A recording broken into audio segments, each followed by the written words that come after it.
Salve, salve! Muito boa noite a você que está em casa assistindo essa aula de Direito Constitucional. Eu sou o professor Rodrigo Rabelo e hoje eu vou conversar com vocês sobre um tema que vem sempre aparecendo aí nas grandes discussões do âmbito político nacional, que são justamente os direitos políticos. Vez ou outra, desde julho de 2013, com aqueles levantes, nós temos aí discussões aparecendo sobre impeachment presidencial, sobre reforma política, sobre constituinte específica sobre direitos políticos, constituinte específica no tocante ao que vem a ser essa base política do nosso texto constitucional. E diante disso, hoje a gente vai conversar um pouquinho sobre o que são esses direitos políticos. Pois bem, o texto constitucional, dos artigos 14 ao artigo 16, ele prevê os direitos políticos, em seu capítulo 4. Os direitos políticos, eles vêm a constituir a base democrática do nosso ordenamento jurídico e político. A base democrática, os direitos políticos são aqueles direitos fundamentais, registre-se, do homem cidadão previstos na Carta Magna, que vem garantir a possibilidade de participar do processo político, tanto na condição de eleitor, de escolher seus representantes, quanto na própria condição de candidato, de se colocar à disposição para o escrutínio, para a votação. Nesse sentido, nós temos uma primeira subdivisão desses direitos políticos. Os direitos políticos, pela doutrina, se dividem em direitos políticos positivos e direitos políticos negativos. Os direitos políticos positivos, eles são aqueles que concedem ao cidadão a possibilidade de participar ativamente do processo político. Olha a carga, o sinal, positivo. É um direito de participação no processo político, que a gente vai ver mais à frente que ele tem subdivisões. Ao passo que os direitos políticos negativos, de carga negativa, eles subtraem do cidadão, do nacional, ou do cidadão que se encontra em território nacional, a possibilidade de participar do processo político efetivamente. Vamos lá, vamos conversar um pouquinho sobre os direitos políticos positivos. Quando falamos em direitos políticos positivos, nós encontramos já em seu âmago o direito político positivo, que constitui o núcleo dos direitos políticos, que é o direito de sufrágio. O direito de sufrágio, ele deve ser entendido em sua perspectiva mais ampla, não em uma perspectiva de apenas direito ao voto. Não. Plenamente equivocada essa visão. Direito de sufrágio, ele deve ser compreendido como direito de votar, bem como o direito de ser votado. E é aí que nós encontramos a distinção entre capacidade eleitoral ativa e capacidade eleitoral passiva. A capacidade eleitoral ativa é o direito que o cidadão tem de votar, de participar ativamente do processo democrático. Ao passo que a capacidade eleitoral passiva é o direito que todo e qualquer homem cidadão tem de colocar o seu nome à disposição da sociedade para que seja votado, de participar de uma maneira passiva. Ademais, nós temos também nos direitos políticos positivos o que a gente chama de outros direitos de participação. Quais são? Os instrumentos da democracia participativa. O Constituinte de 88 achou por bem incluir no rol dos direitos políticos instrumentos de participação política direta. Como assim?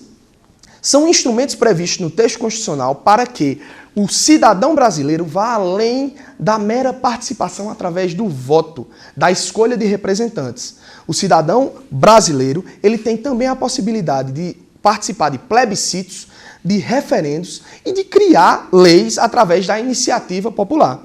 São os três instrumentos de participação popular direta previstos no texto constitucional. O cidadão brasileiro, ele pode participar de referendo, pode participar de plebiscito e pode participar de iniciativa popular. Em virtude do tempo, não temos como nos adentrar em cada aspecto desse, mas fica para uma próxima oportunidade. Passando à frente, nós temos também uma ação de natureza constitucional chamada ação popular, que é um instrumento também dado ao cidadão. E aí observe-se que uma das condições para ajuizar essa ação é exercer a condição de cidadão, ter o título de eleitor. É uma ação constitucional que visa atacar desmandos, atacar atos improbos do administrador público. E, por fim, aqui ainda dentro dessa nossa classificação, nós vamos ter os direitos de participação e ou organização de partido político. Os partidos políticos, eles constituem uma figura essencial da democracia representativa brasileira.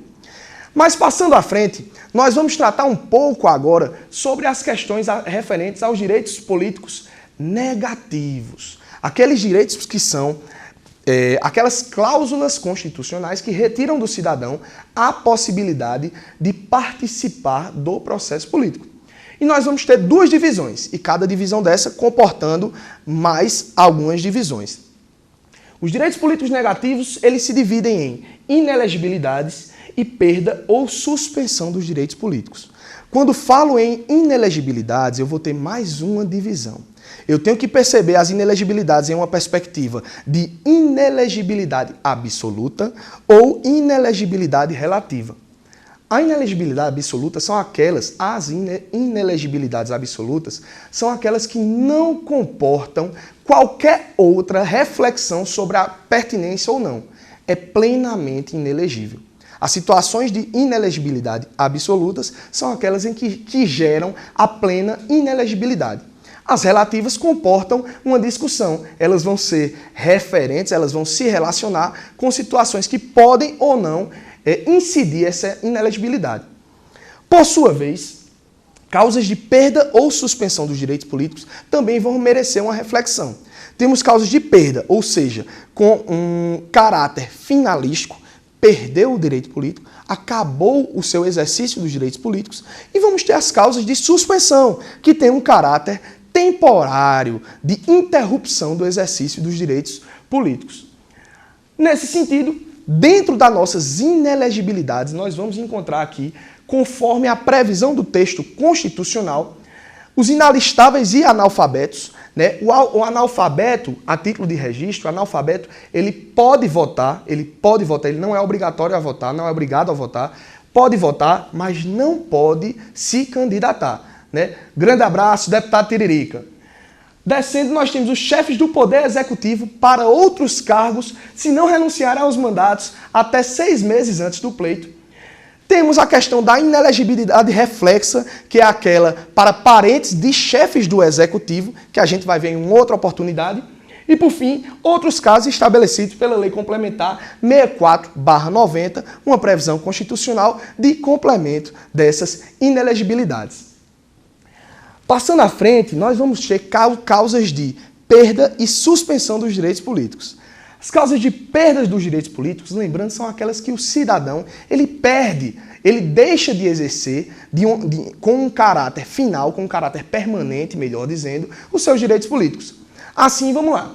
As causas de perda dos direitos políticos, nós temos o cancelamento da naturalização por sentença transitada em julgado, lembrando que exerce direito político tanto os brasileiros natos quanto os brasileiros naturalizados. A perda de nacionalidade brasileira com a aquisição de outra nacionalidade, perda de nacionalidade brasileira com a aquisição de outra nacionalidade, naturalmente, o cidadão deixa de ser brasileiro, então ele perde os seus direitos políticos. E, por fim, a recusa de cumprir obrigação a todos imposta ou prestação alternativa. Essa causa de perda dos direitos políticos, hoje em dia, ela é muito mais incidente na questão afeita à prestação alternativa. Na recusa de cumprir prestação alternativa, você perde também seus direitos políticos.